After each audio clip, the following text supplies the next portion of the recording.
Hello, friends. Let's talk about a place you've never been, but whose shadows you might just recognize. A place that doesn't just tell you a story, it gets under your skin and decides to stay. If you're curious about the 2013 masterpiece, The Conjuring, then you haven't just found the right video. You've stepped onto the porch of that house. Don't forget to like and subscribe to join us on all our deep dives into the dark. Now, let's not just jump in. Let's open the door, slowly.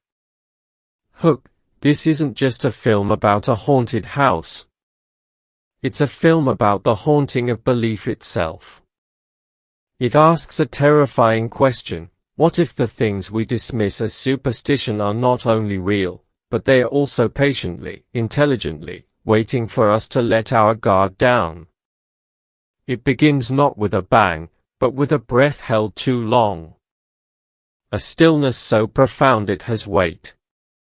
The air itself feels like a secret being kept from you.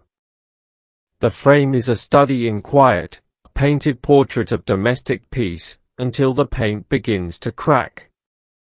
Until a whisper cuts the silence, a shadow detaches itself from the wall, and the very structure of the home seems to inhale, holding the family within its lungs.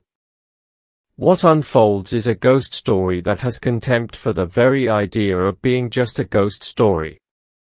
It is something more profound, more insidious. It's a cold spot in your soul. It doesn't run at you, it simply appears beside you, already there, its hand already on your shoulder. This is horror that understands a fundamental truth: the anticipation of terror is 1,000 times more potent than the terror itself. It is a predator that prefers to stalk, not charge. Set against the grainy, earthy palette of the 1970s, its premise is a classic archetype: a family, a house, a haunting. But this is a Trojan horse. Beneath that simple wooden surface lies a narrative engine of pure dread, drawn from the so-called real world, and filtered through the lives of Ed and Lorraine Warren, two people who have made a career out of walking into the dark with nothing but faith as a flashlight. This film constructs a world where evil is not a dramatic visitor. It is a tenant. It lives under the floorboards, its breath fogging the glass from inside your closet, its presence felt in the corner of the room you swore was empty a second ago. And the true horror, the element that makes it feel so chillingly plausible, is that its arrival is never announced with a crash. It seeps in, unnoticed, until the locks on the doors no longer matter. The atmosphere is your first captor.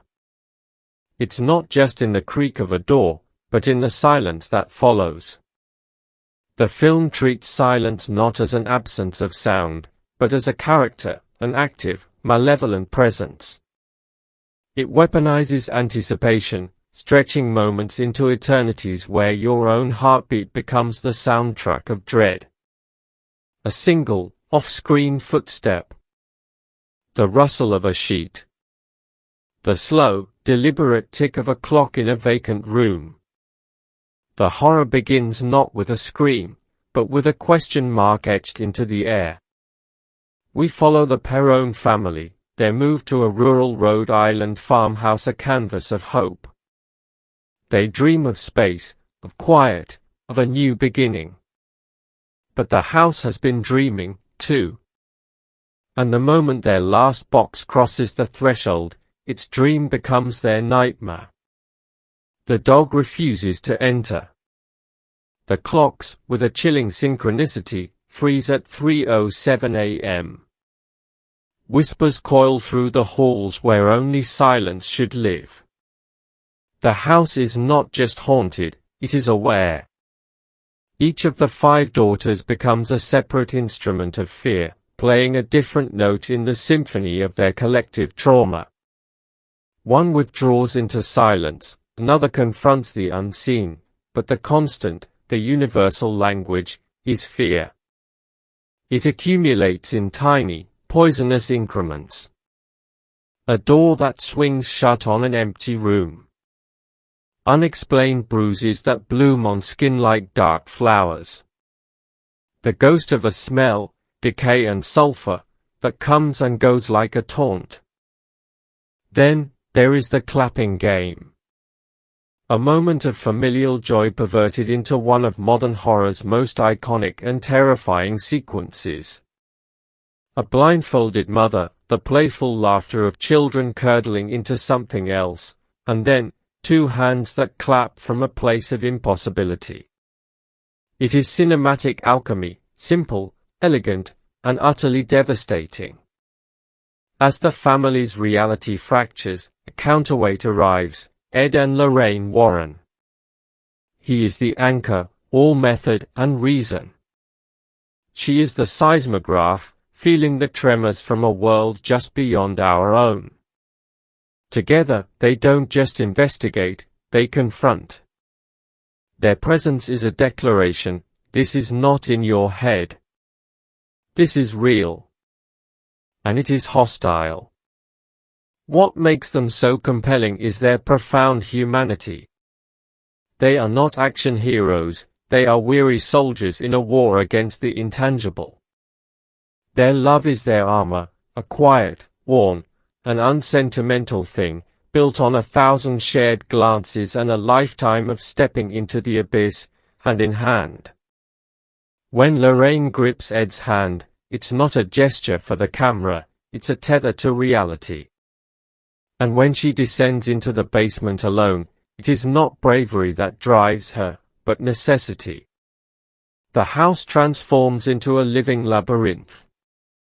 Each hallway is an artery pumping dread. The basement is the rotten heart of it all, a cold, damp underworld that seems to pulse with a malevolent life. The entity within grows bolder, its intentions crystallizing. This is no longer about mere harassment, it's about consumption. Possession becomes a looming threat, not just for the mother, Carolyn, but for anyone who stands in its way. It is a poison that clings, follows, and spreads. The narrative deepens, revealing that this is not a single ghost but a cancer rooted in the land itself. The Warrens peel back the layers of history to find a soil soaked in blood and sorrow, Bathsheba Sherman, a witch who sacrificed her child to the devil, her suicide a curse that poisoned the land for generations. This isn't a spirit wanting to be heard, it's a demon that demands to be worshipped. The film's power is born from its masterful restraint. Director James Wan is a virtuoso of tension, conducting fear like a symphony. He understands the precise rhythm, the slow, creeping build, the sharp, percussive release, the resonant echo that follows. He never sacrifices his characters at the altar of a cheap scare. We are terrified for them because we believe in them. Consider the scene with the sheet on the laundry line. It billows, snags on something unseen, forms a fleeting, ghostly shape, and is pulled into a window. There is no monster, no shrieking violins. Just an impossible occurrence, presented with chilling matter-of-factness. It is terrifying because it invites your own imagination to do the heavy lifting, to become the architect of your own fear. The climax is a tempest of spiritual violence. Carolyn, the loving mother, is erased from within. Her eyes become windows to something ancient and hateful. Her voice is a broken instrument played by another. The ensuing exorcism is not a glorious, fiery battle. It is a desperate, grimy, human struggle. It is not about divine power, but about human love. A husband screaming his wife's name, children weeping, prayers offered not from unwavering faith, but from a last, desperate hope. And salvation, when it comes, arrives not as a lightning bolt from heaven, but as a memory, a moment of pure, human joy, whispered like an antidote into a soul drowning in poison. But the film is too intelligent, too honest, to offer a clean victory. Evil, once awakened, does not die. It retreats. It watches. The final moments are a chilling reprieve, not an end. The Warrens return to their own home, burdened and altered. They have won a battle, but the war is eternal. The phone rings. Another case. Another darkness. They look at each other, and without a word, they choose to step forward once more.